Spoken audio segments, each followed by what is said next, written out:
Well, as part of American Airlines' restructuring plan, 13,000 people are all going to be laid off. And now a Dallas bankruptcy attorney says, you know what, everybody in this company better start working together. So Sean Rabb's here with us now to kind of explain that whole idea. Yeah, Heather, Mark Ralston is a local Dallas attorney who's been involved in other airline bankruptcies. Now, while he expects American to come out of this better, he also thinks the company did all it could to stave off bankruptcy. The company, of course, announcing 13,000 layoffs, including closing its maintenance facility at Fort Worth's Alliance Airport. Now, American has lost $11 billion since 2001, and while other big legacy carriers filed bankruptcy earlier, American tried to fly past the bankruptcy court. Attorney Ralston won't second guess either whether American should have landed in bankruptcy court sooner.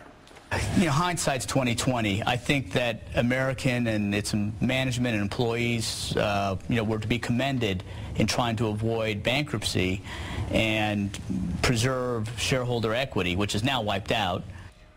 Ralston says adding to Americans' woes the past decade, the deep recession, of course, that caused economic turbulence all across the nation starting in 2007, which he says, of course, no one could see coming. Sure. All right. So what now then for American and the unions? Well, it's kind of brass tacks time now, so to speak, Heather. I mean, the unions will begin to fight to try and whittle back the number of jobs that'll be lost and the amount of work that'll be outsourced.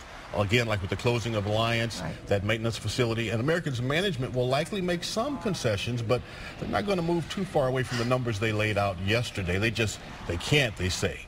All right, so then hard talks. It's going to have to come down to that. How quickly is all this going to move along? Oh, pretty quickly. In fact, in the next couple of weeks, they've got to sit down, and they've got to start talking. It's going to be a long process. Ralston says if both sides can reach a deal and submit that to the court, that would be better than, in his words now, throwing it into the arms of the bankruptcy judge and who would essentially then force a deal down the throats of both parties. Well, yeah, because then you're just handing it over and going, okay, here, you figure it out. So right. Better if and they'll have to take what he gives them. All right. Sean, thank you.